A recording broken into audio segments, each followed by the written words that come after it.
I'm Brooke Shaden, a fine art photographer, and in this series, I'm sitting down with artists to talk about greater creativity, before taking them on a photo shoot to push their art to new levels and capture an image that speaks to the limits they want to break free from.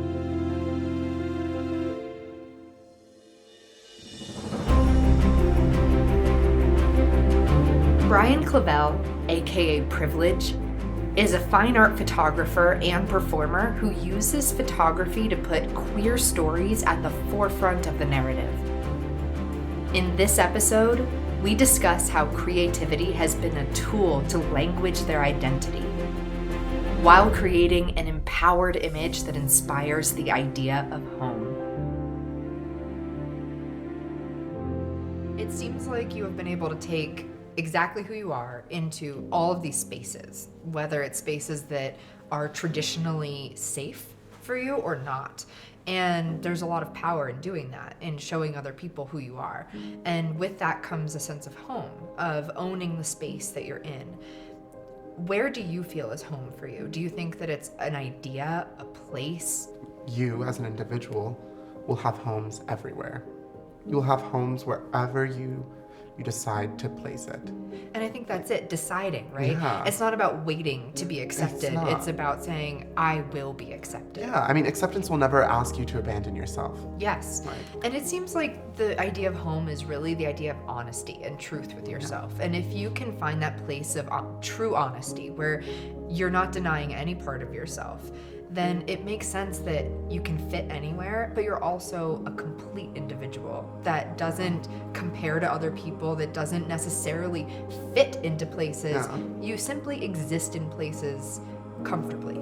And I think that's the goal, isn't it? To feel comfortable with yourself and with your identity. Not comparing yourself to others is the hardest thing. Yes. Especially as an artist, when the rest of the world is comparing you to people constantly. Yes. You have to be able to look outside of yourself and say, you are enough. I completely agree.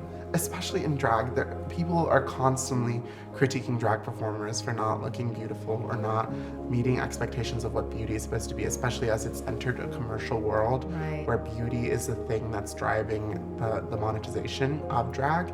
And so people will always be like, oh, you don't have the face for it, you don't have this. And I'm like, oh my gosh, why are we telling people? Like, just let them find themselves. It will happen inevitably. Yeah. Like, we will continue to be ourselves. We just gotta give time. And now you're a mirror for other people going through the same thing. Exactly. If I can hold up a mirror for someone else to see, hey, you can do this. I'm so excited to see what you create and to see how you create, because I know that there's so many people who will be inspired by your courage as an artist.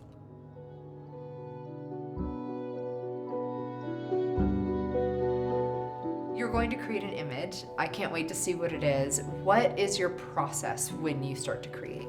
I am a very visual learner, and so I often sketch out what my ideas are going to look like.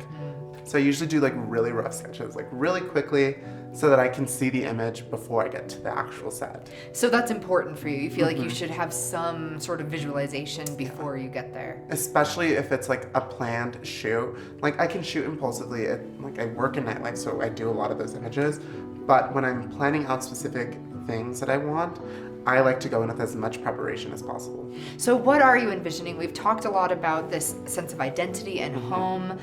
What does that mean to you, and how are you going to translate it? I want to do very earthy, foresty, by woods. This image has been something that I've been wanting to curate for other people for so long. Yeah. But I was like, oh, I should do this for myself. Yeah. I need to push myself to be in that discomfort, because home, like we said earlier, is not a physical place. It is wherever you decide it is. Absolutely. So for the image, what my goal is to put drag in an unconventional place. I do that a lot in my current work, but I haven't done it with myself.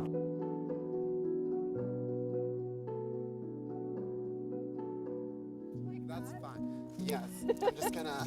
But kind of not like that. Where did this branch come from? The whole light will be in the picture, and then I will just take another picture to Photoshop it all out. I didn't know that. That is the goal. The whole light is going to be in the frame, and then I will try to take it all out. How do you feel that this is bringing out the theme of what we've been talking about? I think for me, it's just really about demanding space wherever you are, recognizing that queerness belongs absolutely everywhere. Yes. Home is wherever you define it. Oh, I love it. Okay, Yeah. good. And so you'll be the brightest thing. I will be in the frame. brightest thing in the frame. Love it. So we're shooting on a Sony a7R4, 24 to 70 millimeter lens, and we're at 24 millimeters, which I think is great to really give that perspective. Wide, yes. Yeah. I mean, we don't want to lose the drama of all of this, you know? I really want to Totally keep agree. that. So, let's see. I'm gonna hop onto this rug. Okay, ready for a test? Yes. Okay.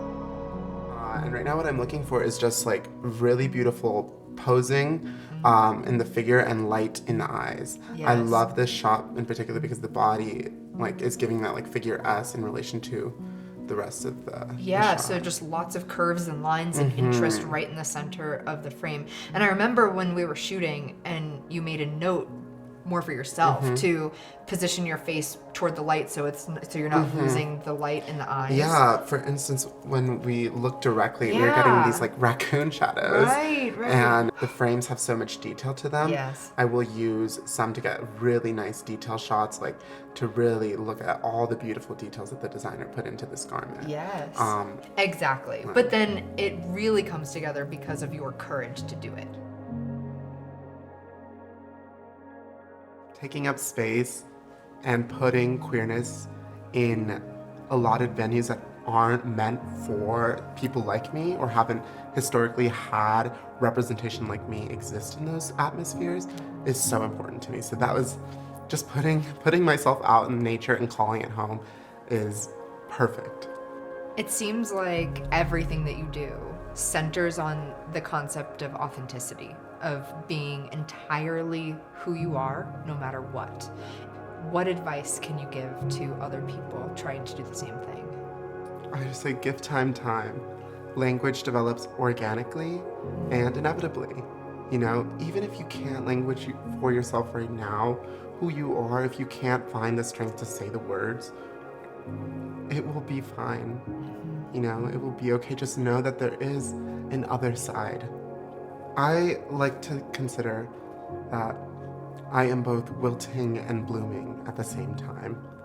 You know, I think through my practice, I give myself permission to fall apart and fail constantly. Yes.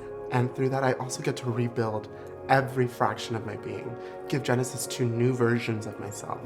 And there is so much joy in that rebirth. Identity is a constantly changing thing, and therefore to know who you are forever is an unattainable concept. Yeah.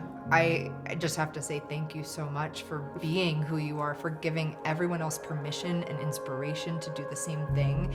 It is wildly important, and I'm so glad that you exist. I am glad that I saw someone like me exist at one point too, because I know the power that comes from visibility, and that is at the forefront of how I exist, visibly, powerfully, and unapologetically.